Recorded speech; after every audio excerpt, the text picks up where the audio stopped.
Maya Brooks had buried the truth for 5 years, until the night she slipped a note into the hand of the millionaire who abandoned her. 3 words that would shatter everything he thought he knew. She's yours. Ethan Caldwell believed he could never father a child, believed walking away had been noble, believed he was protecting the woman he loved from a childless future. But when a DNA test proved the impossible, and cameras swarmed the life Maya built alone, their second chance came with a price neither expected to pay. His manipulative mother wanted them gone, the press wanted blood, and a 5-year-old girl just wanted her daddy to stay this time. What started with a medical lie became a battle for redemption, trust, and a family that defied every odd stacked against them. Subscribe and comment if you've ever had to choose between protecting your heart and risking everything for love, because this story proves that sometimes forever really does start with a single note. The crystal chandeliers sparkled like 1,000 tiny stars.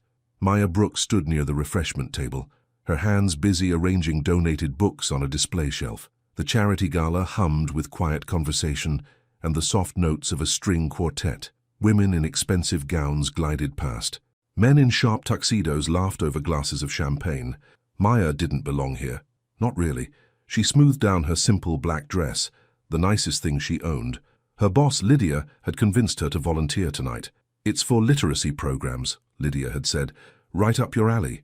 Maya loved books more than anything. Well, almost anything. She loved her daughter Grace more. Grace. Just thinking about her baby girl made Maya smile. She'd left Grace with Tara tonight, her co-worker and closest friend. Grace was probably asleep by now, curled up with her favorite stuffed bunny. "Excuse me, miss?" A woman in pearls gestured at the books. "Are these for sale?" "No, ma'am. They're donations for the children's reading program." Maya's voice came out steady, professional. She'd learned how to sound confident even when she felt small. The woman nodded and moved on. Maya returned to straightening the display. She reached for a hardcover when she heard it. That laugh, deep and warm like summer thunder rolling across the ocean. Her hand froze mid-air. It couldn't be. She turned slowly, her heart hammering against her ribs. Through the crowd of elegant strangers, she saw him. Ethan Caldwell. His tall frame stood near the stage, surrounded by admirers. His white dress shirt was crisp and perfect. His dark hair was styled just right. He looked older now, more polished. 5 years had sharpened his jawline and added confidence to his posture. Maya's breath caught in her throat. 5 years. It had been 5 years since she'd last seen that face. 5 years since he'd walked away from her, his voice cold as he'd said, "I can't give you the future you want, I'm sorry." 5 years since her world had shattered into a million pieces. She should leave. Right now. She should grab her coat and slip out the back door before he noticed her, but her feet wouldn't move. Because Ethan Caldwell didn't know the truth. He'd left her believing he could never father children. The doctors had told him he was infertile, some genetic condition, rare and permanent. He'd been devastated. She'd tried to comfort him, to tell him it didn't matter, but he'd pushed her away. He'd broken up with her 2 weeks later, saying he wouldn't trap her in a childless future. Maya's throat tightened with old anger and fresh pain. He didn't know about Grace. He didn't know that 6 months after he'd left, Maya had discovered she was pregnant. Impossible, the doctors had said. But there Grace was, growing inside her, defying every medical explanation. A miracle baby. Maya's miracle. She'd tried to find him once, early in her pregnancy. But Ethan had already moved on. She'd seen pictures online. Him at charity events. Him with beautiful women. Him building his empire. He looked happy, free.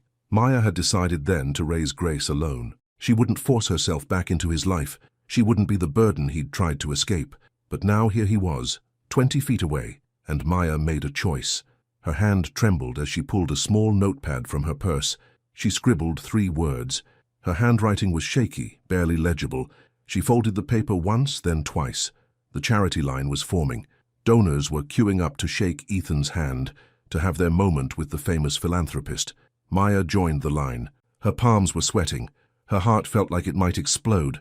Step by step she moved closer. When she reached him, Ethan's smile was automatic, practiced. "Thank you for coming tonight," he said warmly. His hand reached for hers. Their fingers touched.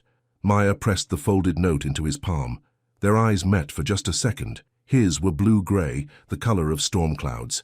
Did he recognize her? His smile flickered, confused. Then Maya pulled away and walked quickly toward the exit. She didn't look back. She couldn't. Behind her, she heard the murmur of the crowd continue. The music played on, but somewhere in that glittering room, Ethan Caldwell was unfolding a piece of paper. 3 words. That's all it took to change everything. She's yours. Ethan sat in his car for 20 minutes. The valet had tried to talk to him twice, but Ethan had waved him away. His hands gripped the steering wheel so tight his knuckles had gone white. The note lay on his lap, crumpled now from being read and reread. She's yours. Who was she? The woman with the dark eyes and trembling hands. She'd looked familiar. Something about her face had tugged at his memory, but the moment had passed too quickly. She's yours. It didn't make sense. It couldn't make sense. Ethan pulled out his phone and dialed his assistant. Marcus, I need you to do something for me. Sir? It's almost midnight. I know. I'm sorry, but this is important. Ethan's voice cracked slightly. He cleared his throat. There was a woman volunteering tonight, early 20s maybe.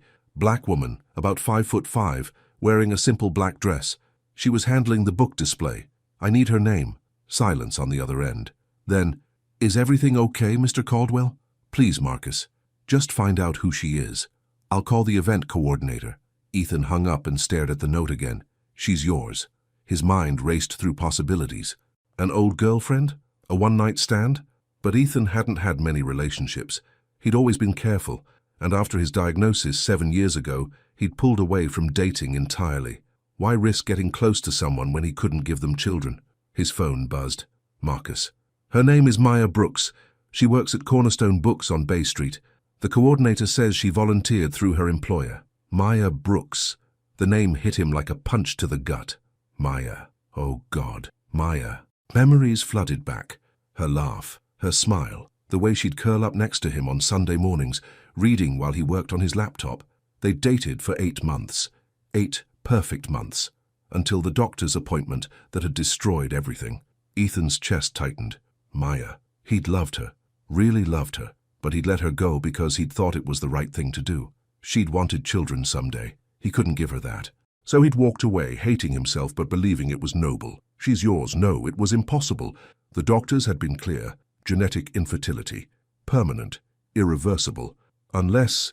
Ethan started the car. His hands were shaking. Bay Street wasn't far. Cornerstone Books. He'd go there tomorrow, first thing in the morning. He had to know the truth. The bookstore bell chimed as the door swung open. Maya looked up from the register and felt her stomach drop. Ethan Caldwell stood in the entrance, his tall frame filling the doorway. He wore dark jeans and a grey sweater. Casual, but somehow still commanding. His eyes locked onto hers immediately. Maya, he said. His voice was rough, like he'd been up all night. A customer browsing the mystery section glanced over, curious. Maya's mouth went dry. Mr. Caldwell, can I help you? You know you can. He walked toward the counter. Each step felt deliberate, measured. We need to talk. I'm working. Then we'll talk here. He stopped at the counter, his hands flat on the wooden surface. Up close, she could see the exhaustion in his face, dark circles under his eyes, a tightness around his mouth. What did that note mean? Maya's hands trembled as she pretended to straighten a stack of bookmarks. I think it was pretty clear. Don't play games with me. His voice rose slightly. The customer in the mystery section definitely heard that. You're saying I have a child, that's what you're saying? Lower your voice. How can I? Ethan leaned forward. You hand me a note like that and then disappear. You can't just... Maya, this is impossible. You know it's impossible. I know what the doctors told you. Maya finally met his eyes. God, it hurt to look at him. But I also know what I know. Which is what? I have a daughter. She's 5 years old, and she's yours. The words hung in the air between them. Heavy, undeniable. Ethan's face went pale. That can't be true. Do you think I'd lie about this? I don't know what to think. He ran a hand through his hair, frustration bleeding into every gesture. I can't have children, that's a medical fact. So either you're lying or... He trailed off, unable to finish the thought. Maya's anger flared hot and sudden. Or what? Or I cheated on you. Is that what you're saying? I didn't say that. You didn't have to. Her voice shook. You walked away from me, Ethan. You made that choice.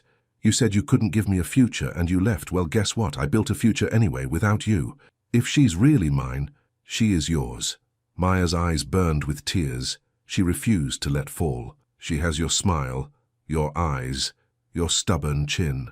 Every time I look at her, I see you. Ethan stared at her. For a moment, he looked lost, broken. Then his expression hardened. I want proof. Of course you do. Maya, you have to understand. I don't have to understand anything. She turned away, busying herself with papers she didn't need to organize. If you want proof, fine. We'll do a DNA test. But then you need to leave us alone. Leave you alone? If she's my daughter. You gave up that right 5 years ago. Maya's voice cracked. She hated how weak she sounded, how hurt. You walked away. You don't get to just walk back in now. The bell chimed again. Lydia entered, carrying a box of new releases. She was a sturdy woman in her 50s with grey-streaked hair and sharp eyes that missed nothing. Those eyes went from Maya to Ethan and back again. Everything okay here? Lydia's tone was pleasant, but there was steel underneath. Ethan straightened. I was just leaving. Good idea. Lydia set the box down with a thump, but Ethan didn't move toward the door.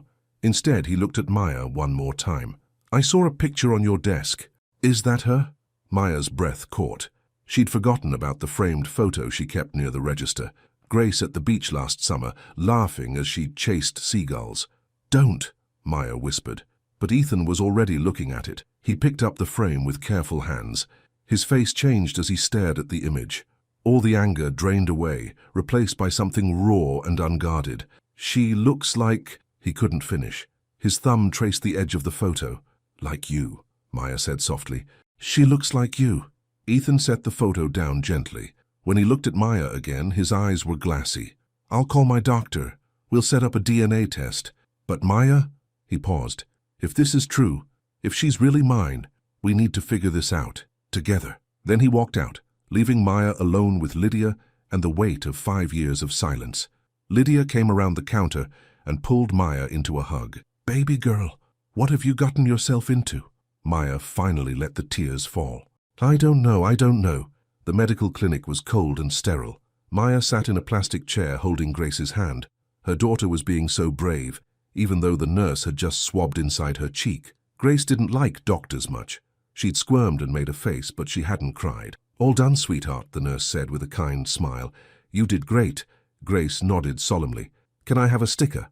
Of course you can. The nurse offered a sheet of sparkly unicorn stickers. Grace carefully selected a purple one. Ethan watched the entire interaction from across the room. He'd already given his sample. Now he stood with his hands in his pockets, looking uncomfortable and fascinated all at once. Dr. Lucas Stern entered the room. He was Ethan's friend from college, now a successful physician. Lucas had been the one to deliver Ethan's infertility diagnosis years ago. He looked nervous now, his forehead creased with worry. We should have results in a few days, Lucas said. His eyes darted to Ethan. Maybe sooner. I've requested a rush. Thank you, Maya said quietly. Grace tugged on Maya's sleeve. Mama, can we go now? Yes, baby, we can go. Maya stood, smoothing down her daughter's curls. Wait. Ethan stepped forward. He crouched down to Grace's level, his movements careful and uncertain. Grace, that's your name, right? Grace looked at her mother first, asking permission with her eyes. Maya gave a small nod. Yes, sir, Grace said politely. She was a shy child around strangers. I like your sticker. Ethan's voice was gentle. Purple's a good color. It's my favorite. Grace examined him with the frank curiosity only children possess. You're really tall. Despite everything, Ethan smiled. It transformed his face, made him look younger. I am. You might be tall too when you grow up. Mama says I'm gonna be as tall as a tree. Your mama's pretty smart. Grace tilted her head, still studying him. Then she said, You look like me. The words hung in the air. Simple, innocent, true. Ethan's smile faded. His throat worked as he swallowed hard. Yeah, he said hoarsely. I think maybe I do. Maya's chest tightened. She reached for Grace's hand. Come on, baby, let's go home. As they walked to the door, Ethan called out, Maya. She stopped, but didn't turn around. Thank you, he said, for bringing her, for doing this. Maya didn't trust herself to speak. She just nodded and kept walking. Behind her, she heard Lucas say quietly, Ethan, what if... But Maya didn't hear the rest. She was already pushing through the clinic doors, pulling Grace along, trying to outrun the feeling that everything was about to change. 2 days passed like 2 years. Maya went through the motions. She made breakfast. She took Grace to kindergarten. She worked at the bookstore. She smiled at customers. She restocked shelves. But inside she was screaming. What if Ethan rejected them? What if he accused her of lying even after the test? What if he tried to take Grace away? That last thought made her physically ill. At night, Maya lay awake in her small bedroom. Her apartment wasn't much, just 2 bedrooms in an older building near the waterfront, but it was theirs. She'd worked so hard to build this life. Every piece of furniture, every toy, every book on Grace's shelf represented a choice Maya had made alone. She'd been 18 when her own mother died. Cancer, quick and brutal. Maya had no other family, no father in the picture, no siblings. Just her, alone in the world, trying to finish college while waiting tables. Then she'd met Ethan. He'd come into the restaurant where she worked. Wednesday nights, always the same booth, always the salmon special. They'd talked. He'd made her laugh. When he'd asked for her number, Maya had thought maybe, just maybe, she wouldn't be alone anymore. For 8 months she hadn't been. Then came the diagnosis, and Ethan's decision, and the loneliness that followed, worse than before because now Maya knew what she was missing. But Grace had saved her. Grace, with her bright laugh and her endless questions. Grace, who looked at Maya like she hung the moon. Grace, who made every struggle worth it. Maya couldn't lose her. She wouldn't. Across town, Ethan wasn't sleeping either. He sat in his home office staring at financial reports he couldn't focus on. His house was too big, too quiet, 10 bedrooms, and he lived here alone. It had never bothered him before. Now it felt like a mausoleum. He kept thinking about Grace's words. "You look like me." She did. She really did. The shape of her face, the way she tilted her head when she was thinking, even that shy smile. But it was impossible, wasn't it? Lucas had been acting strange since the test. Nervous, almost guilty. Ethan had tried calling him twice, but Lucas had sent him straight to voicemail both times. "I'll call you when I have the results," his text had said. "We'll talk then." Ethan's phone buzzed. Finally, a text from Lucas. "Results are in. Can you come to my office tomorrow morning? 9 a.m. I'd rather discuss this in person." Ethan's hands shook as he typed back. "I'll be there." Then he texted Maya. "Results tomorrow. Lucas wants us both there at 9. Her response came after several minutes. "I'll be there. No pleasantries, no small talk. Just agreement." Ethan set his phone down and put his head in his hands. Tomorrow he would know the truth. Tomorrow his life might change forever. The morning came too soon and not soon enough. Maya left Grace with Tara again. She told her daughter it was just another appointment. No big deal. Grace had been more interested in the pancakes Tara promised than in where her mother was going. Maya arrived at Lucas's office 10 minutes early. Ethan was already there, sitting in the waiting room. He stood when he saw her. They didn't hug, didn't speak, just acknowledged each other with small nods. The receptionist led them to Lucas's private office. It was nice. Mahogany desk, diplomas on the wall, photos of Lucas with his wife and kids. A successful life, carefully displayed. Lucas looked like he'd aged 10 years overnight. He gestured to the chairs facing his desk. "Please, sit." They sat. The manila envelope on Lucas's desk seemed to glow with importance. "I'm going to be direct," Lucas said. His voice was steady but strained. "I've reviewed the results multiple times. I've had them verified by 2 separate labs." He paused. "Ethan, you are Grace's biological father. The match is 99.9%. The room tilted. Ethan grabbed the arms of his chair. Maya burst into tears. Not sad tears, releasing tears. 5 years of carrying this secret, this burden, this truth that nobody had believed. And now it was real, confirmed, undeniable. "How?" Ethan's voice was barely a whisper. "How is that possible?" Lucas looked down at his hands. "I need to tell you something. Something I should have told you years ago, but I didn't know until I started digging into your old files." He took a breath. "Your infertility diagnosis was wrong." Silence. Heavy. Crushing. "What?" Ethan leaned forward. "There was a clerical error at the lab. A mix-up with patient samples." Lucas's voice was thick with shame. "By the time I realized it, years had passed. I tried to reach you, but you'd moved on. You seemed happy. I convinced myself it was better to let it go." "Let it go?" Ethan stood abruptly. His chair scraped against the floor. "Lucas, I ended my relationship with Maya because of that diagnosis. I've spent 7 years believing I was broken, and you just let it go? I'm sorry." Lucas's face crumpled. "God, Ethan, I'm so sorry." Maya was still crying, but now she was also shaking with rage. "You knew? You knew he could have children, and you said nothing."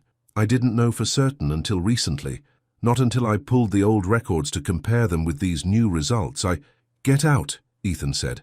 His voice was ice. Maya and I need to talk, alone. Lucas nodded miserably. He left the envelope on the desk and practically ran from the room. Maya and Ethan sat in the sudden quiet. Neither spoke for a long moment. Finally, Ethan picked up the envelope. His hands were steady now. He opened it and pulled out the official report. His eyes scanned the numbers, the percentages, the undeniable truth. I have a daughter, he whispered. His fingers touched the paper like it might dissolve. I have a 5-year-old daughter. Maya wiped her eyes. Yes, and I missed everything. His voice broke. I missed her birth, her first steps, her first words. 5 years, Maya. 5 years of her life. I know. Why didn't you tell me, before? When you found out you were pregnant? Maya's jaw tightened. I tried, but you'd already moved on, and you'd made it clear you didn't want a future with me. I wasn't going to force you into fatherhood. That wasn't your choice to make. You made your choice when you walked away. Her voice rose, sharp with old pain. You ended us, Ethan. Not me. You. He couldn't argue with that. He'd done exactly that. He'd walked away because he'd thought it was noble, selfless.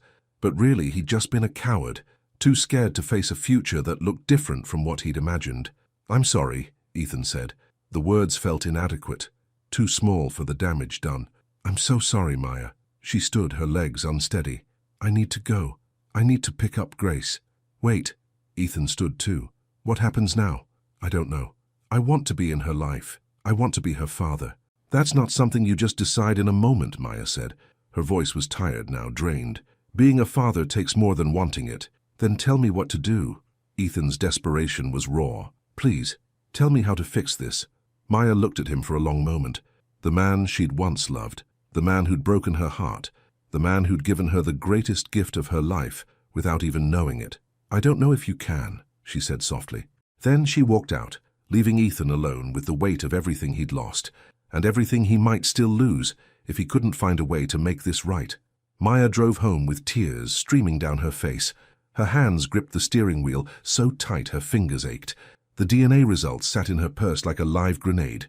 Official, final, proof that Grace belonged to a man who'd abandoned them before he even knew they existed. She pulled into her parking spot and sat there, engine off, trying to breathe, trying to think.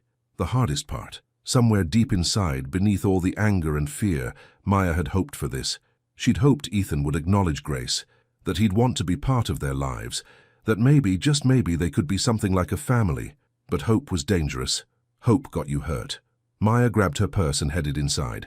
Tara's apartment was just 2 doors down. When Maya knocked, Tara answered with Grace on her hip. The little girl's face lit up like sunshine. Mama! Grace wiggled until Tara set her down. She ran to Maya and wrapped her arms around her mother's legs. Hey, baby. Maya scooped her up, breathing in the sweet smell of her daughter's hair. Did you have fun with Miss Tara? We made cookies. They were chocolate chip and I only ate 3. Well, maybe 4. Tara laughed. She was Maya's age, with bright eyes and box braids. She changed colors every month. This month they were purple. She was perfect, as always. You okay, though? You look rough. Maya set Grace down. Can you go get your backpack, sweetie? We need to head home. Okay. Grace skipped toward Tara's living room. Once she was out of earshot, Maya whispered, The test was positive. He's her father. Tara's eyes went wide. Oh, honey. He wants to be in her life. And you, what do you want? That was the question, wasn't it? Maya rubbed her temples. I want what's best for Grace, but I don't know what that is anymore. You'll figure it out. Tara squeezed her arm. You always do. The bookstore was quiet the next afternoon. Maya was shelving returns when her phone buzzed. Unknown number. She almost didn't answer, but something made her swipe to accept. Hello? Maya? It's Ethan. His voice was careful, respectful. Is this a good time? Her heart kicked against her ribs. I'm at work. I know, I won't keep you long. I wanted to ask if I could see Grace. Spend some time with her.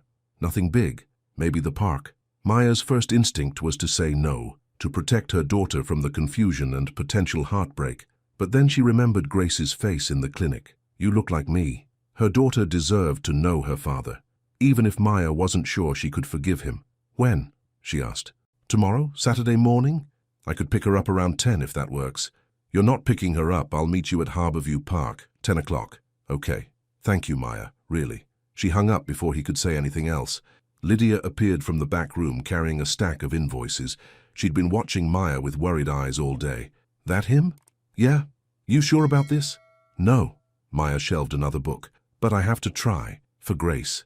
Lydia nodded slowly. Just be careful, baby girl. Rich men like him, they're used to getting what they want, and what they want can change real quick. I know. But did she? Maya had loved Ethan once. She'd thought she knew him. But the man who'd walked away 5 years ago might be a stranger now. Saturday morning arrived with clear skies and a cool breeze from the ocean. Maya dressed Grace in her favorite yellow sundress and tied her curls up with a matching ribbon. Grace bounced around the apartment, excited without knowing why. Where are we going, Mama? The park, remember? I told you last night. Oh, yeah. Can I go on the swings? Of course, baby. They arrived at Harborview Park 15 minutes early. Maya's stomach was in knots. She spotted Ethan immediately. He stood near the fountain holding something. As they got closer, Maya saw it was a kite, bright red with a long tail that fluttered in the breeze. Grace's eyes went huge. Is that for me? Ethan crouched down, his smile uncertain but genuine. I thought maybe we could fly it together, if that's okay with your mom. Grace looked up at Maya, practically vibrating with excitement. Can we, Mama? Please. How could she say no to that face? Sure, baby. What followed was surprisingly sweet. Ethan clearly didn't know much about kids. He was awkward, fumbling with the kite string and apologizing when he couldn't get it to stay in the air. But Grace thought it was hilarious. Her laughter rang across the park like bells. You gotta run faster, Mr. Ethan, Grace called, her small legs pumping as she raced alongside him. I'm trying. He grinned, and for a moment he looked like the boy Maya had fallen in love with. Carefree, happy. Maya sat on a bench and watched. Her emotions were a tangled mess. Pride in Grace for being so brave, anger at Ethan for all the years he'd missed, fear that this would end badly, and something else. Something dangerous that felt like hope. Eventually they got the kite soaring. Grace shrieked with delight, her hands gripping the string as Ethan showed her how to guide it. The red fabric danced against the blue sky. Look, Mama, I'm doing it. I see you, baby, you're doing great. After an hour, Grace's energy started to fade. They reeled in the kite and sat on the grass for a snack. Maya had packed juice boxes and crackers. Ethan contributed fancy cookies from a bakery downtown. Grace munched happily between them. This is fun, Grace announced. Can we come back next week? Ethan glanced at Maya. The question in his eyes was clear. Can we? We'll see, Maya said carefully. As the sun climbed higher, Grace started to yawn. Maya checked her watch. We should head home. Someone needs lunch and a nap. I'm not tired, Grace protested, even as her eyes drooped. They walked toward the parking lot together. The silence was awkward but not hostile. When they reached Maya's car, Ethan helped buckle Grace into her car seat. His hands were gentle, reverent almost. Thank you, he said to Maya over the car roof, for letting me do this.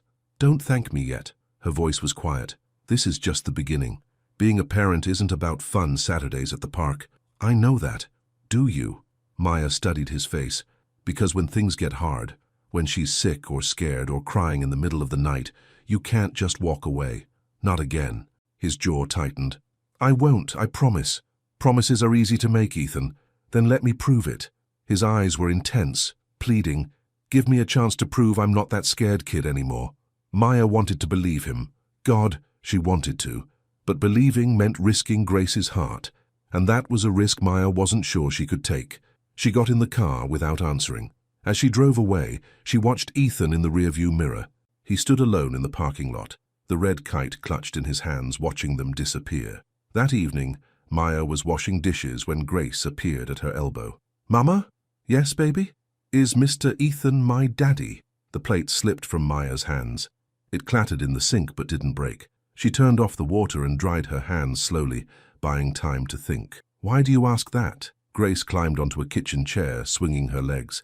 Because he looks like me, and he's really nice. And you said my daddy was nice too, remember?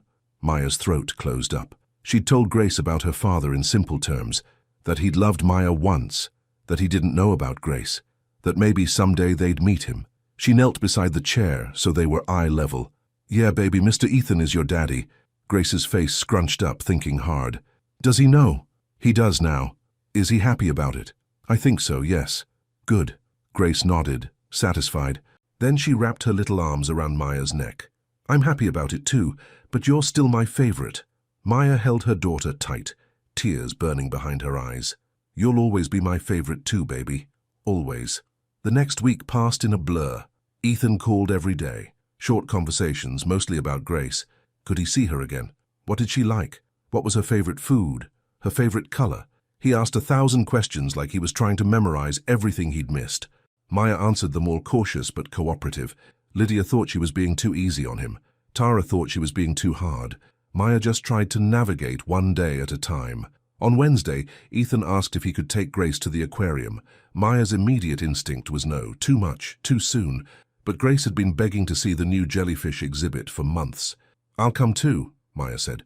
Of course, I'd like that. So Saturday found them walking through the cool, dimly lit corridors of the aquarium.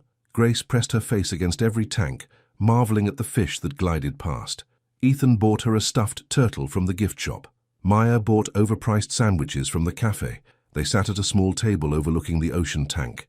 Massive fish swam behind the glass, sharks and rays and schools of silver creatures that moved like one being. Grace sat between them, happily eating French fries and narrating everything she saw. Look, that one's blue. Mama, did you see the blue one? I saw it, baby. Mr. Ethan, do fish sleep? Ethan smiled. I think they do, but with their eyes open. That's weird. Pretty weird, yeah. Maya watched them together. Ethan was trying so hard. It showed in every careful gesture, every gentle word. He was terrified of messing this up. Maya could see it in his eyes. After Grace ran off to look at the touch tank, Ethan turned to Maya. I've been thinking. About what? About what you said. That being a parent isn't just fun weekends. He paused. I want to be there for the hard stuff too. The midnight fevers, the scraped knees, all of it. Ethan, I know I have to earn that. I know you don't trust me yet, but I'm going to keep showing up. For Grace, and, he hesitated, for you too, if you'll let me. Maya's heart did something complicated in her chest. This isn't about us, it's about Grace. I know, but Maya, we were good once. We were really good. That was a long time ago. Doesn't mean it can't be good again. Before Maya could respond, Grace came running back. Mama, I touched a starfish. It was bumpy and weird, and I loved it. The moment passed, but Maya felt it lingering between them, unspoken and unresolved. As they left the aquarium, Grace held both their hands. She swung between them, laughing as they lifted her over puddles. To anyone watching, they looked like a family. Normal, happy, whole. But Maya knew better. Appearances were easy. Real connection. That took time. Trust. Things she and Ethan didn't have anymore. Still, watching Grace's joy, Maya felt something shift inside her. Maybe, just maybe, they could figure this out. That night, after Grace was asleep, Maya stood in her daughter's doorway. Grace was curled up with the stuffed turtle, breathing soft and even. Maya's phone buzzed in her pocket. A text from Ethan. Thank you for today. Grace is amazing. You've done an incredible job raising her. Maya stared at the message. Her fingers hovered over the keyboard. Finally, she typed back, She's the best thing that ever happened to me. His response came quickly. I can see why. Then, after a pause, Can I ask you something? What? When you were pregnant. Were you scared? Maya's eyes stung. She typed slowly, honestly, terrified. Every single day. I was alone and broke and didn't know what I was doing. But I loved her before I even met her. That love got me through. I wish I could have been there. Me too, Maya admitted. And it was true. Despite everything, despite the hurt and anger, she wished Grace had grown up with a father. She wished Maya hadn't had to do it all alone. Can I see her again this week? Maybe just a quick visit after school one day. Maya thought about it. Grace had been glowing all evening, talking non-stop about the aquarium. She'd asked when she could see Daddy again at least 5 times before bed. Wednesday after school, but just for an hour. She has homework. Perfect. Thank you, Maya. She didn't respond. Just set her phone down and went to her own room, where sleep came slow and restless. Things were starting to feel almost normal when the other shoe dropped. Maya was at the bookstore Thursday afternoon when an older woman walked in. She was elegant in a way that screamed money. Designer handbag, perfect posture, jewelry that probably cost more than Maya's car. Her silver hair was styled in a sleek bob. Her eyes swept the store with cool assessment. Can I help you? Maya asked from behind the register. The woman's gaze landed on her. Maya Brooks? Yes. I'm Clara Caldwell. Ethan's mother. The air in the bookstore seemed to freeze.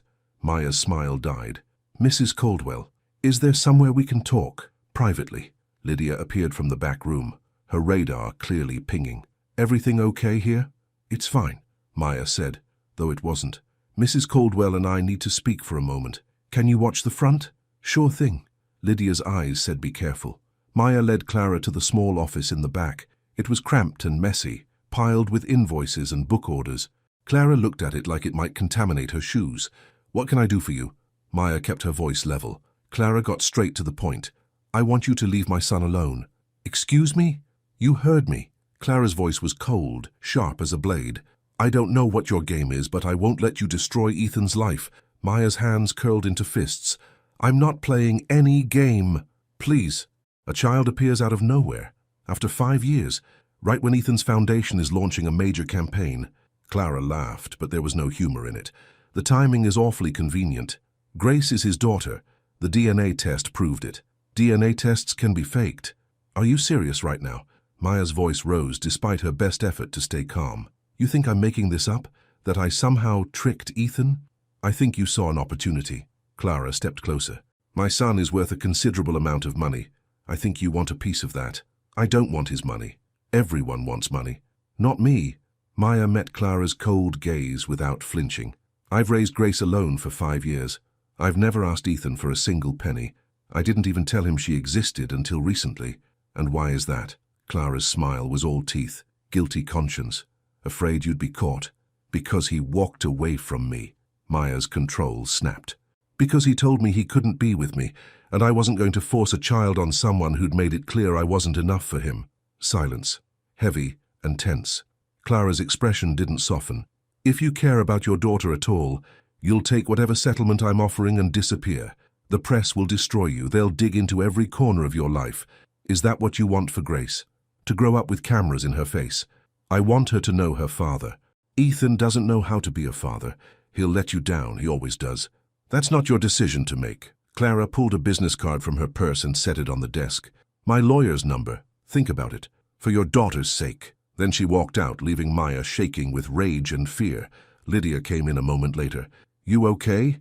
No. Maya sank into the office chair. Not even a little bit. She didn't tell Ethan about his mother's visit. Not at first. But Wednesday came and Ethan showed up at Maya's apartment right on time.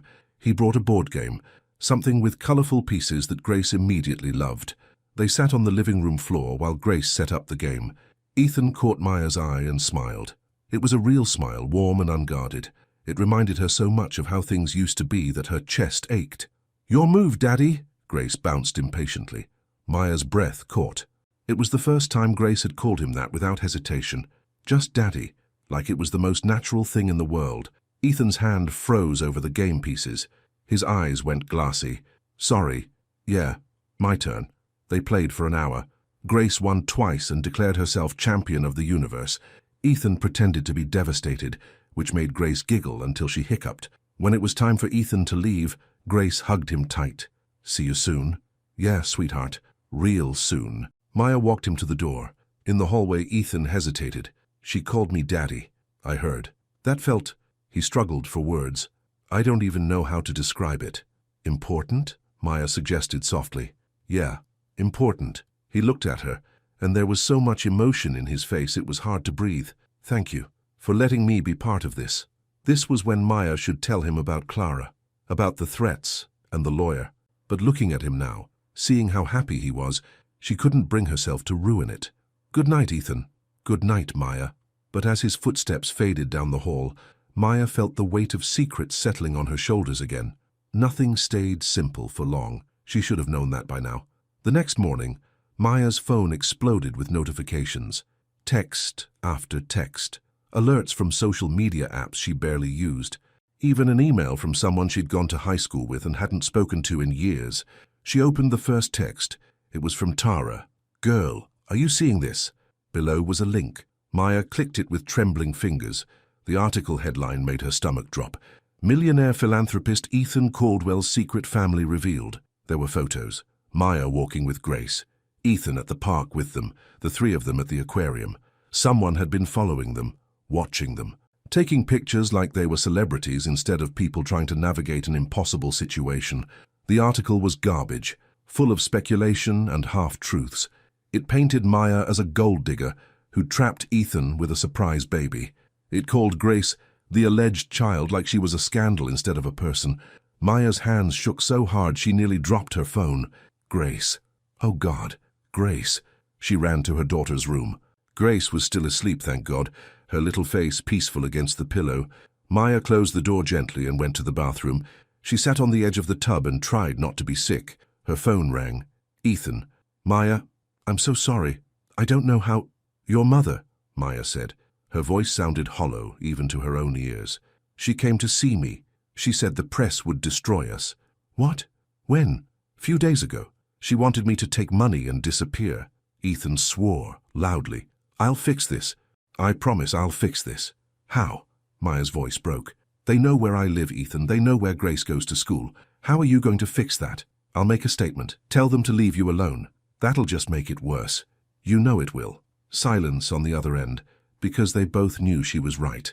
I have to go, Maya whispered. I have to figure out what to tell Grace when she wakes up and sees cameras outside. Maya, wait. She hung up. For a long time, Maya just sat there. Then she got up, washed her face, and went to make breakfast, because that's what mothers did. They kept going even when the world was falling apart around them. But as she scrambled eggs and toasted bread, Maya made a decision. She couldn't do this, couldn't subject Grace to this circus, couldn't watch her daughter's innocent childhood get devoured by tabloids and social media. They would leave, pack up, and move somewhere quiet. Somewhere the press couldn't find them. Somewhere Grace could just be a kid, even if it meant leaving Ethan behind again, even if it broke Maya's heart all over again. The cameras showed up before lunch. Maya peeked through the blinds and felt her heart sink. 3 news vans parked across the street, reporters with microphones, photographers with long lenses pointed at her building like weapons. Mama? Grace appeared behind her, still in her pajamas. Why are all those people outside? Maya forced a smile. Just some confused folks, baby. They'll leave soon. But they didn't leave. They multiplied. By afternoon, Maya couldn't take Grace to the playground, couldn't go to the grocery store, couldn't even check the mail without someone shouting questions. Ms. Brooks, how long have you known Ethan Caldwell? Is it true you hid his daughter from him? Are you after his money? The questions felt like knives. Lydia called. Don't come in today. There are reporters outside the bookstore too.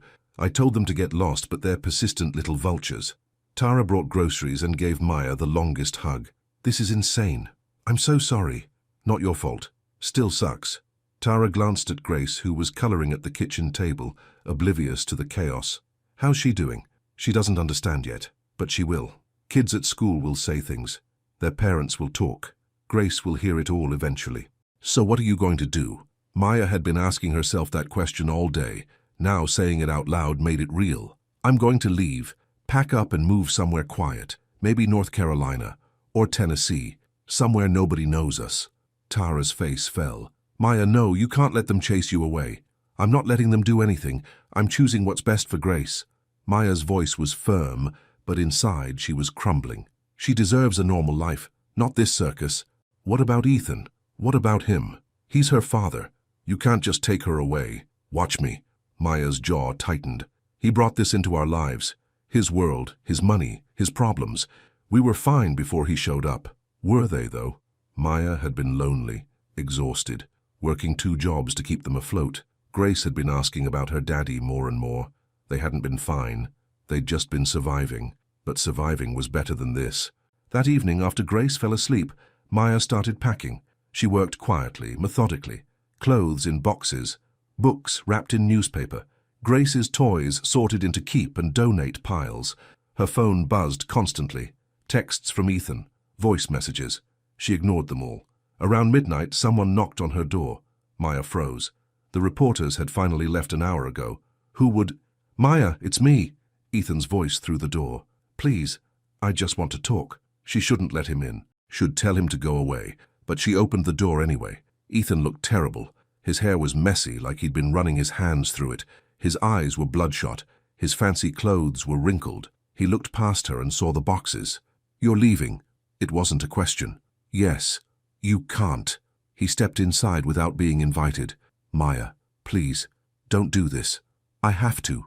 For Grace. Running away won't solve anything. It'll solve the cameras, the reporters, the strangers invading our lives. Maya crossed her arms. Your world is too big, Ethan, too loud. We don't fit in it. Then I'll make it smaller. His voice was desperate.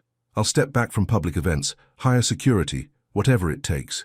It's not enough. What do you want me to do? He spread his hands, helpless. Tell me. I'll do anything. I want you to let us go. The words hung between them, heavy, final. Ethan's face crumpled. I can't. She's my daughter, Maya. I just found her. I can't lose her now. You should have thought about that before your mother threatened me, before the press turned us into a tabloid story, before... Maya's voice cracked. She took a breath.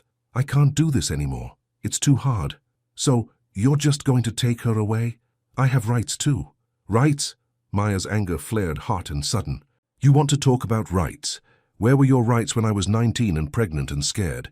When I was giving birth alone? When I was up at 3 in the morning with a screaming baby and no idea what I was doing? That wasn't my fault. I know, Maya shouted, then immediately lowered her voice, remembering Grace asleep down the hall. I know it wasn't your fault, but it wasn't mine either, and now Grace is paying the price for decisions we made 5 years ago. Ethan sank onto the couch, his head in his hands. What do I have to do to make you stay? Maya sat beside him, not close but not far either. I don't know if there's anything you can do. They sat in silence. The apartment was quiet except for the hum of the refrigerator and distant traffic sounds. Finally, Ethan spoke. My mother came to see you. Yeah. What did she say? That I was a gold digger, that the press would destroy us, that I should take money and disappear. Maya's voice was flat. She gave me her lawyer's card. I'll talk to her. Don't bother, she was right about one thing. The press did destroy us, just took them a day instead of weeks. I'm sorry. Ethan's voice was rough with emotion. I'm so sorry, Maya, for all of it, for leaving you 5 years ago, for not being there when you needed me, for bringing this chaos into your life now. Sorry doesn't fix anything. I know, but it's all I have. Maya wanted to stay angry. It was safer than the alternative, but looking at him now, broken and sincere, she felt her resolve wavering. I need to do what's best for Grace, she said quietly. And you think leaving is best? I think peace is best. Quiet is best. A life where she's not a headline. Ethan nodded slowly. When are you going? Tomorrow, early before the reporters come back. Can I say goodbye to her? Maya's chest tightened. Ethan, please. His eyes were desperate. 5 minutes. That's all I'm asking. She shouldn't allow it. Should make a clean break. But she couldn't deny Grace the chance to see her father one last time.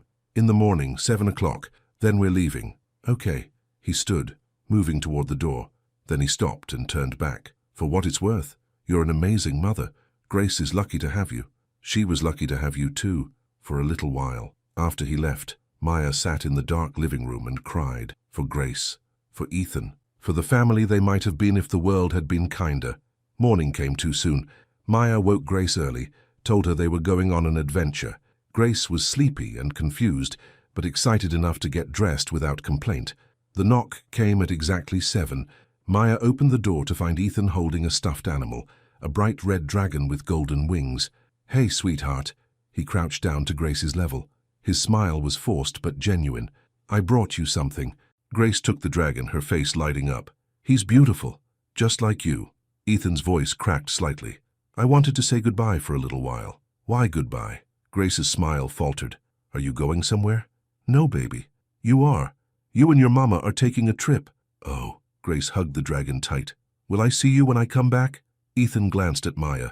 The pain in his eyes was unbearable. I hope so. Okay. Grace threw her arms around his neck.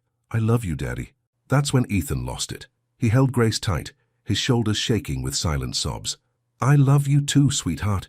So much. Don't ever forget that. Maya had to look away. Her own tears were falling fast now. When Ethan finally let go, he kissed Grace's forehead. Be good for your mama, okay? I will. He stood, avoiding Maya's eyes. Travel safe. Then he was gone. Maya heard his footsteps echoing down the stairwell, heard his car start outside, heard the sound of him leaving their lives. Mama, why's Daddy crying? Grace's small voice cut through the silence. Because he loves you, baby. And sometimes love hurts. That's silly. Love shouldn't hurt. Out of the mouths of children. Maya kissed her daughter's head. You're right.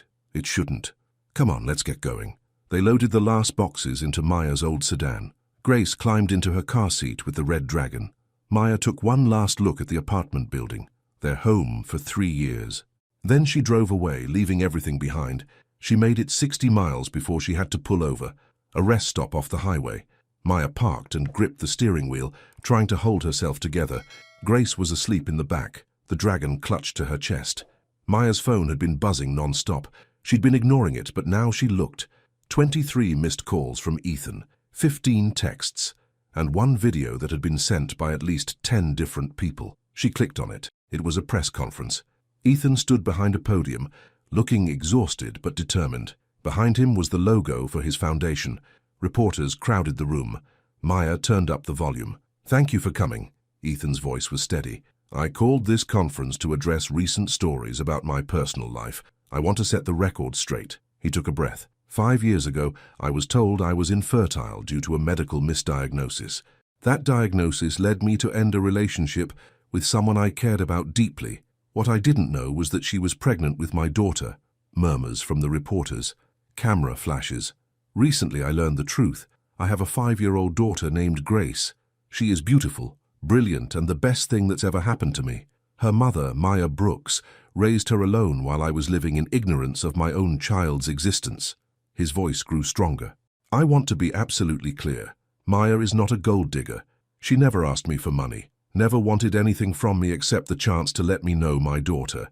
She is a hard-working, dedicated mother who has sacrificed everything for her child. And what has she gotten in return? Harassment, invasion of privacy, cruel speculation from strangers who know nothing about her character." Ethan's hands gripped the podium. "This ends now. I will not allow the media to torment my daughter and her mother. I will take legal action against anyone who continues to stalk them, photograph them without permission, or spread lies about them. Furthermore, I am formally apologizing to Maya Brooks for leaving her 5 years ago, for not being there when she needed me most, for the pain I've caused." His voice softened, became vulnerable. "Maya, if you're watching this, I know I messed up. I know I hurt you. But I'm asking for a chance to make it right.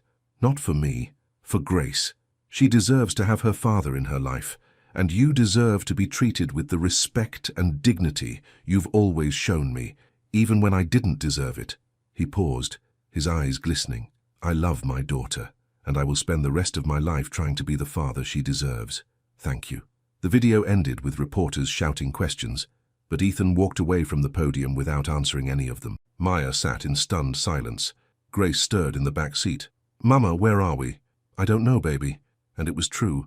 Maya had no idea where they were going anymore. Her phone rang. "Ethan." This time she answered.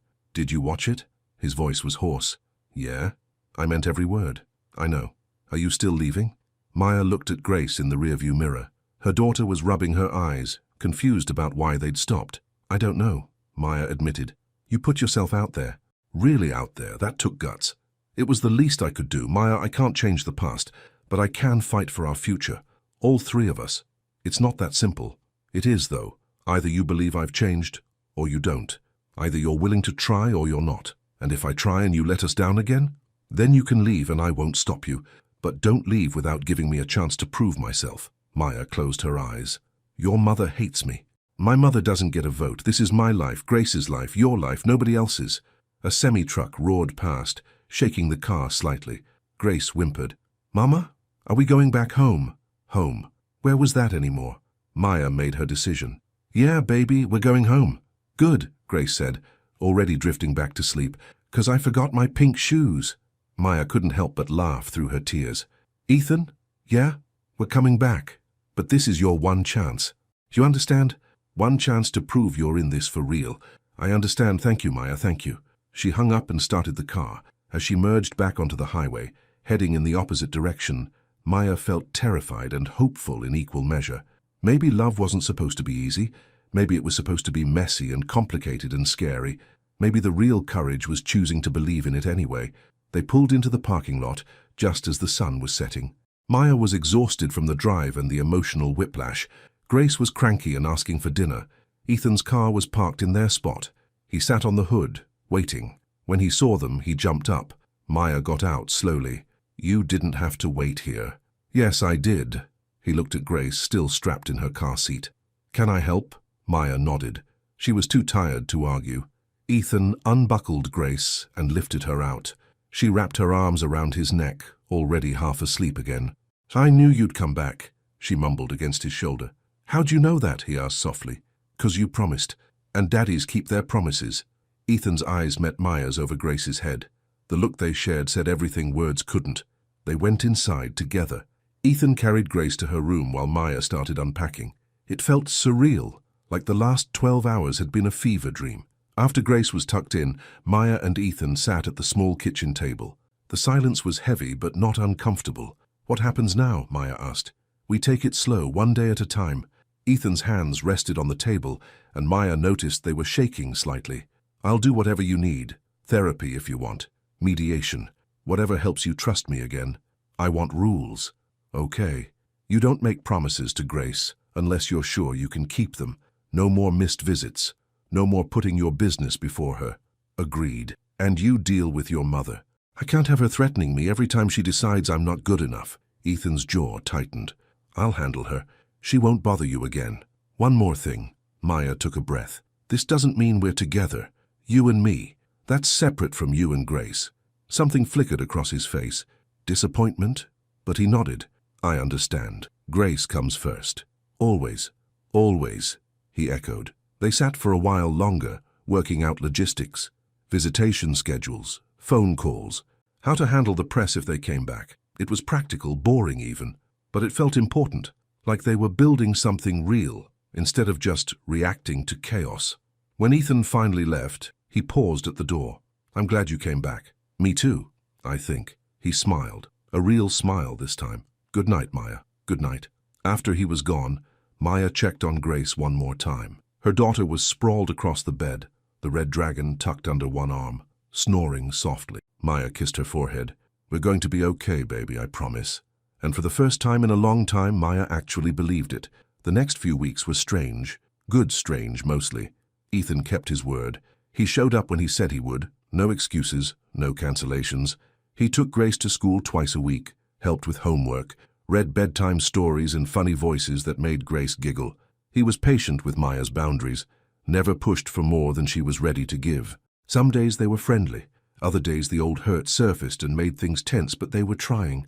Both of them. The press backed off after Ethan's lawyers sent some strongly worded letters. Life started to feel normal again. Lydia was skeptical at first. "Rich men don't change," she'd warned, but even she had to admit Ethan was putting in the work. Tara was more optimistic. "He really loves that little girl," she'd said, "and I think he still loves you too." Maya didn't know what to do with that. Some nights when Ethan smiled at her a certain way, she felt the old butterflies, the old longing, but she'd been burned before. She couldn't risk it. Not yet. Then Clara showed up at the bookstore again. Maya saw her through the window and almost hid in the back room, but she was done running, done letting people intimidate her. Clara entered, looking less polished than last time, more human somehow. "Miss Brooks," she said, "may we talk? If you're here to threaten me again—" "I'm not." Clara's voice was quieter. "I'm here to apologize." That stopped Maya cold. "Apologize? May I sit?" Maya gestured to the reading chair near the window. Clara sat carefully, her expensive purse balanced on her lap. "I saw my son's press conference," Clara began, "and I saw how happy he's been these past weeks, how alive. I haven't seen him like that in years." Maya didn't respond, just waited. "I was wrong," Clara continued. "About you, about your daughter. I let fear and pride blind me to what really mattered, which is my son's happiness, my granddaughter's well-being." Clara's voice cracked slightly. "I was so focused on protecting the Caldwell name that I forgot about protecting the people who carry that name. Why are you telling me this? Because I'd like to meet Grace, properly, if you'll allow it." Maya studied the older woman, looked for signs of manipulation, of hidden agendas, but Clara just looked tired and sincere. "One meeting," Maya said finally, "here where I can supervise, and if you say one thing that hurts her, I won't. You have my word. Your word didn't mean much last time, I know, but I'm asking you to give me the same chance you gave Ethan, to prove I can do better." Fair was fair. Maya had given Ethan a second chance. Could she do less for his mother? "Saturday afternoon, 2 o'clock. We'll be here." Clara stood, and for the first time she smiled. It softened her whole face. "Thank you, Maya, truly." After she left, Lydia appeared from the back. "Did I just see what I think I saw?" Clara Caldwell apologized. "Well, slap me sideways." Miracles do happen. Maya laughed despite herself. Apparently so. Saturday came with butterflies in Maya's stomach. She dressed Grace in her favorite purple dress and braided her hair carefully. Grace sensed something important was happening. "Who are we meeting, Mama?" "Your grandmother, your daddy's mum." Grace's eyes went wide. "I have a grandmother?" "You do. Her name is Clara." "Is she nice?" Maya chose her words carefully. "She wants to meet you, so let's see how it goes, okay?" They arrived at the bookstore at 2 o'clock sharp. Clara was already waiting outside, holding a wrapped present. She looked different today, softer somehow. She wore slacks and a simple sweater instead of her usual designer armor. When she saw Grace, Clara's composure cracked. Her hand went to her mouth. "Oh my," she whispered. "You look just like Ethan did at your age." Grace hid behind Maya's legs, suddenly shy. Clara crouched down, moving slowly like someone approaching a nervous animal. "Hello, Grace, I'm your Grandma Clara. I've been wanting to meet you for a long time." "You have?" Grace peeked out. "I have, and I brought you something." Clara held out the present. "Would you like to open it?" Grace looked at Maya for permission. Maya nodded and Grace took the package with both hands. Inside was a beautiful children's book, a hardcover edition of a classic fairy tale with golden edges and gorgeous illustrations. "Mama loves books," Grace said solemnly, "so I love them too." "I know. Your daddy told me." Clara's voice was thick with emotion. "He also told me you're very smart and very kind." "I try to be." Grace hugged the book to her chest. "Thank you, Grandma Clara." That's when Clara lost her composure entirely. Tears spilled down her cheeks. "May I hug you?" Grace nodded and let herself be pulled into a gentle embrace. Over Grace's head, Clara mouthed to Maya, "Thank you." Maya felt her own eyes burning.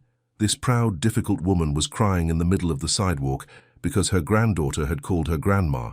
Maybe people really could change. Maybe forgiveness really was possible. They spent the afternoon in the bookstore. Clara read to Grace from the new book, her voice steady and warm. She asked Grace about school, about her friends, about her favorite things. She listened like every word mattered. Lydia watched from behind the counter, shaking her head in amazement. "Never thought I'd see the day," she muttered. When it was time to go, Clara hugged Grace again.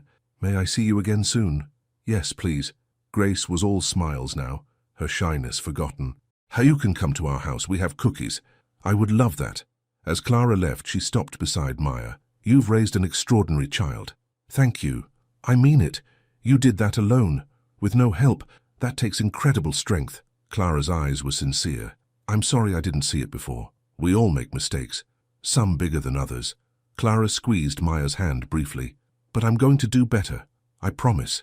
After she was gone, Grace tugged on Maya's sleeve. "I like Grandma Clara." "Yeah, baby, I think I might too." The weeks that followed felt like healing. Slow and careful, but real. Ethan came by almost every day. Sometimes he'd take Grace to the park. Other times they'd just sit at the kitchen table doing puzzles while Maya made dinner.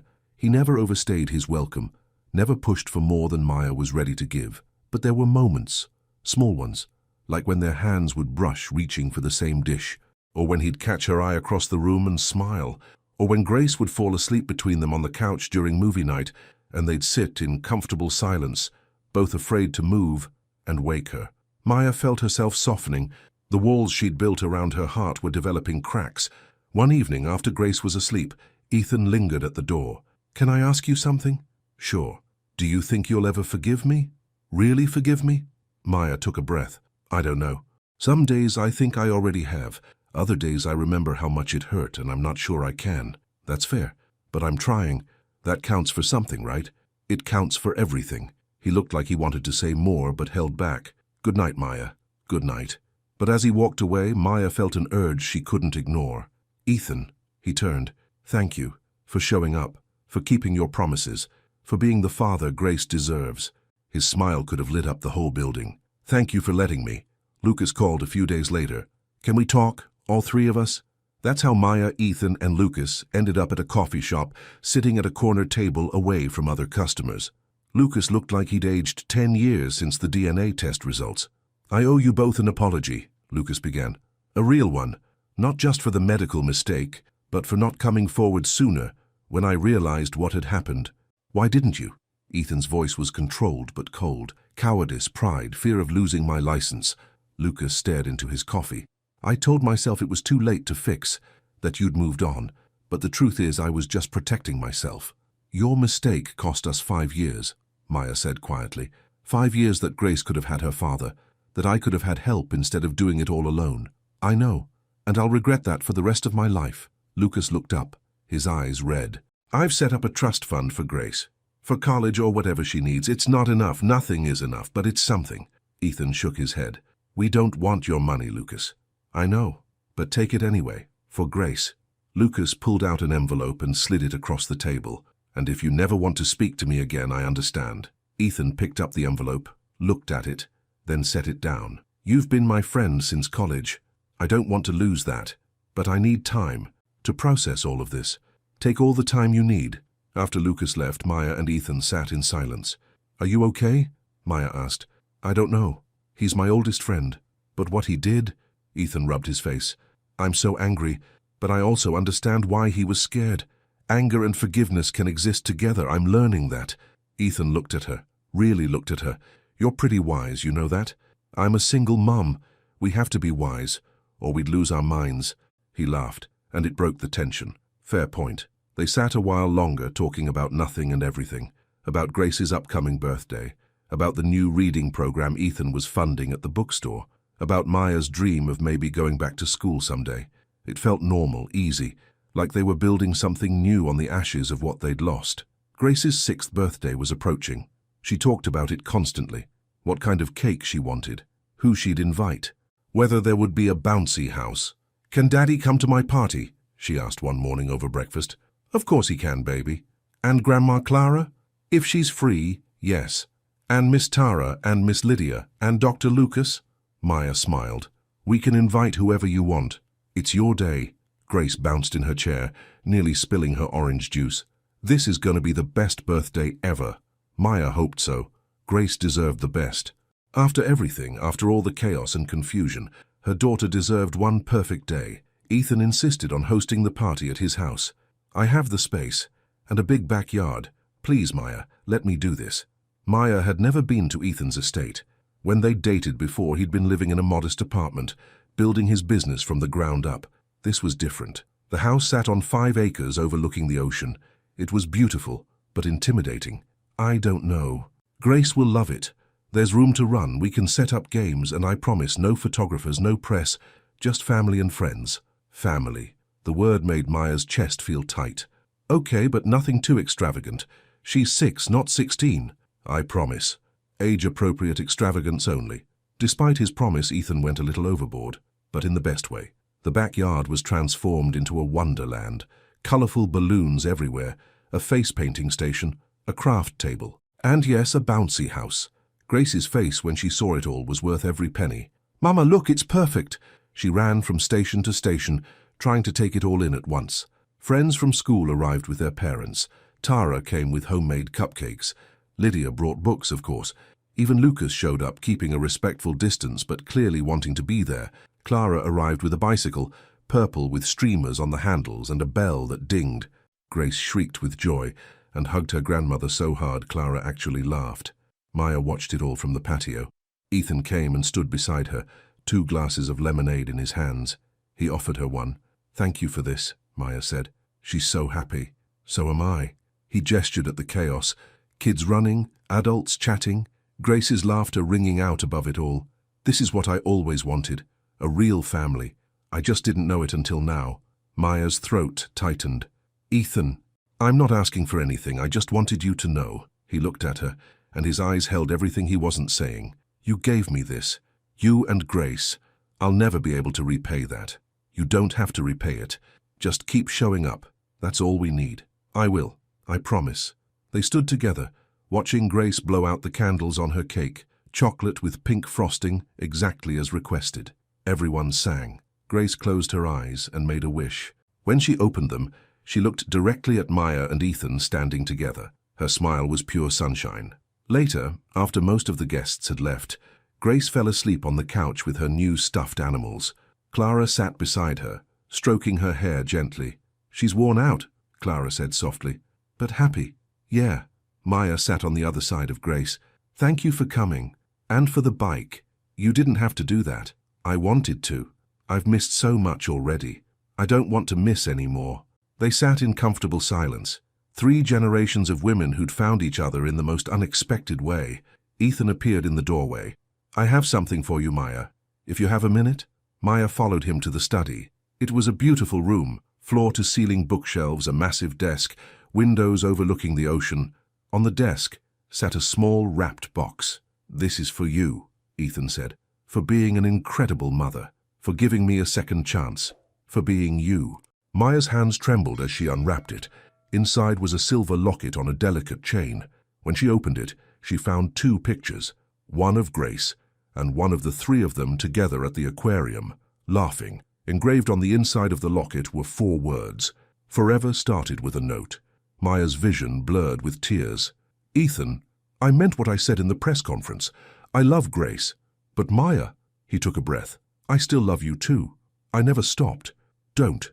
Maya's voice broke. "Please don't say things like that." "Why not?" "It's true." "Because I'm scared." The words tumbled out. "I'm scared of believing you and getting hurt again. I'm scared of letting Grace get too attached and then having you walk away. I'm scared of everything." "So am I." Ethan stepped closer. "I'm terrified, but I'm more scared of losing you again, both of you. We can't go back to what we were. I don't want to go back. I want to move forward, build something new, something better." His hand reached for hers. "I know I have to earn your trust, and I will, however long it takes." Maya looked down at their joined hands, at the locket in her other palm, at the evidence of a man who was trying so hard to make up for lost time. "I'm not ready," she whispered. "Not yet. That's okay, I'll wait. What if I'm never ready? Then I'll still wait. Because you're worth it, Maya. You always were." She wanted to kiss him. God, she wanted to.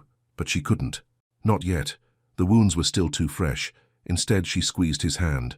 "Thank you for the locket, for today, for everything. Thank you for coming back. When you drove away that morning, I thought I'd lost you forever. You almost did. I know. I won't take that for granted." They stood close, not quite touching, but not quite apart either. The air between them hummed with possibility. From the living room, they heard Grace stir. "Mama? Daddy?" "We're here, baby," Maya called. They found Grace sitting up, rubbing her eyes. Clara was offering her some water. "Did I fall asleep?" Grace asked. "Just for a little while," Ethan said, sitting beside her. "Did you have a good birthday?" "The best," Grace yawned. "I wished for something, when I blew out my candles." "What did you wish for?" Maya asked. "I can't tell you or it won't come true." Grace's smile was secretive, but I think maybe it already did. Maya and Ethan exchanged glances over their daughter's head. Whatever Grace had wished for, Maya hoped it came true too. 3 months passed. Seasons changed. Summer faded into fall. Grace started 1st grade and loved it. Ethan picked her up from school twice a week and helped with homework. Clara visited every Sunday for dinner. Lucas slowly worked his way back into Ethan's life, earning forgiveness one day at a time. And Maya? Maya found herself healing in ways she hadn't expected. The bookstore was thriving. Ethan's reading program brought in new customers. Lydia hired another employee so Maya could cut back to part-time. For the first time in years, Maya had breathing room, time to think, time to dream. She enrolled in online classes, just one to start. English literature, something she'd always wanted to study but never had the chance. Ethan was proud of her. "You're going to be amazing. It's just one class. For now, but I know you. You'll conquer it and want more." He was right. Maya loved her class, loved discussing books and ideas, loved learning again. Her relationship with Ethan evolved slowly. They had dinner together at least 3 times a week, family dinners with Grace chattering between them. Sometimes they'd watch movies after Grace went to bed. Sometimes they'd just talk for hours. The attraction was still there, stronger than ever actually, but Maya was cautious. She watched how Ethan treated Grace, how he kept his promises, how he showed up even when it was inconvenient. He was proving himself, day by day, moment by moment. One evening in October, they sat on Maya's small balcony while Grace slept inside. The air was cool. Stars dotted the sky. The ocean whispered in the distance. "I've been thinking," Ethan said carefully. "About what?" "About us. About where we're going." Maya's heart skipped. "And? I know you're not ready, and I respect that. But I need you to know I'm not going anywhere. Whatever pace you need, I'll match it. If you need another year or 5 years or forever, I'll wait. That's not fair to you. It's exactly fair, because you're what I want. You and Grace, a real family, not just visits and scheduled time, but real life, the mundane and the magical, all of it. Maya's chest felt tight. What are you asking me?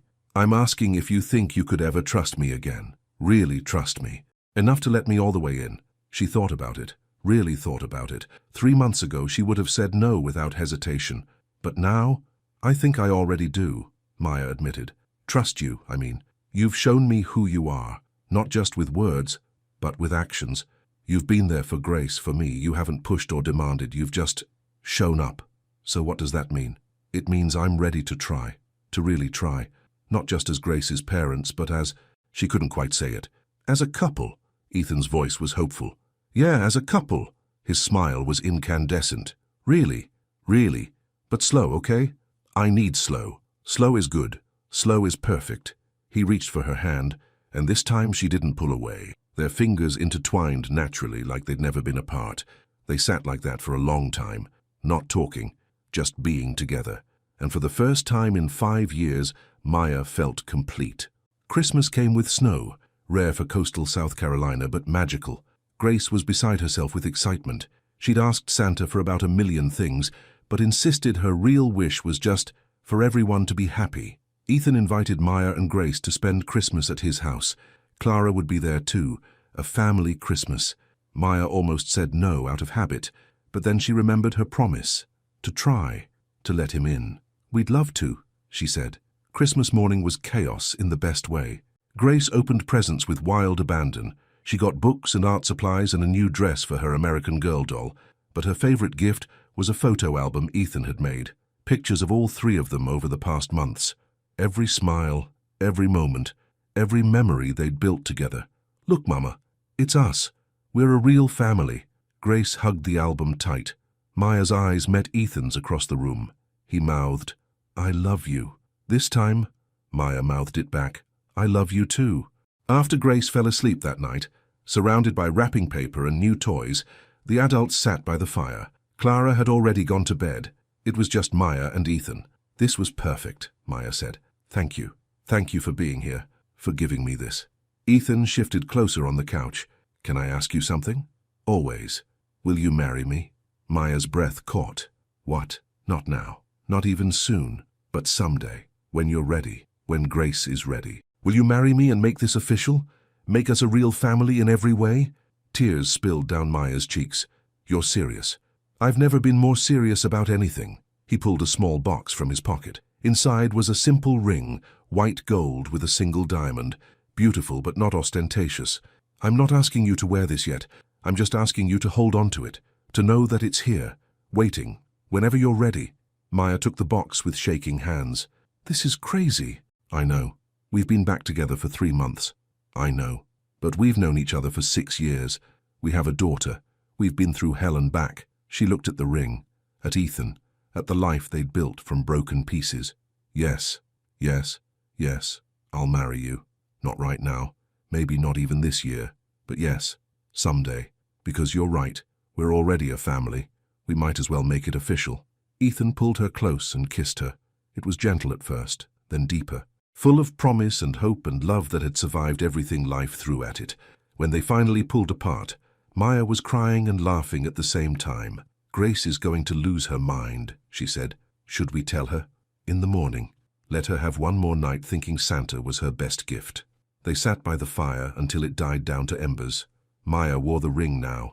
It fit perfectly, and couldn't stop looking at it, couldn't stop thinking about the future they'd build together.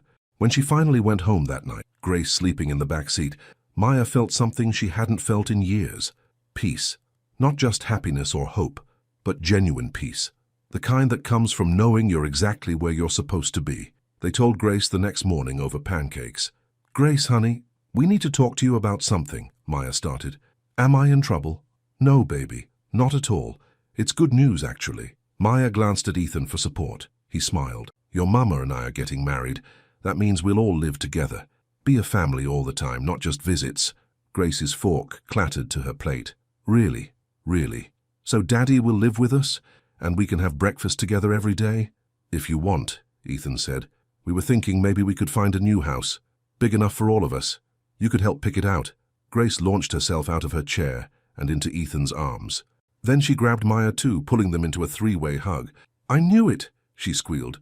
"I knew my wish would come true." "Your birthday wish?" Maya asked. "Yep, I wished for us to be together, a real family. And now we are." Maya and Ethan laughed, holding their daughter between them. Their family, hard-won and imperfect and absolutely perfect all at once. Later, after Grace had run off to play, Maya found Ethan on the porch. "Happy?" she asked. "Beyond happy." He pulled her close. "Thank you, Maya, for everything. For Grace, for this second chance, for believing in me when I didn't believe in myself. Thank you for fighting for us, for not giving up." They stood together, watching Grace play in the yard. The future stretched before them, uncertain in some ways but grounded in something solid. Love, trust, family. "You know what the best part is?" Ethan asked. "What?" "This is just the beginning. We have the rest of our lives to figure out the rest." Maya smiled and leaned into him. "That's the best part." And it was. Not the perfect fairy tale ending, but something better. A real beginning. Messy and complicated and absolutely worth fighting for. Because sometimes love gets a second chance. Sometimes broken things can be mended. Sometimes family is found in the most unexpected places. And sometimes forever really does start with a note. The end.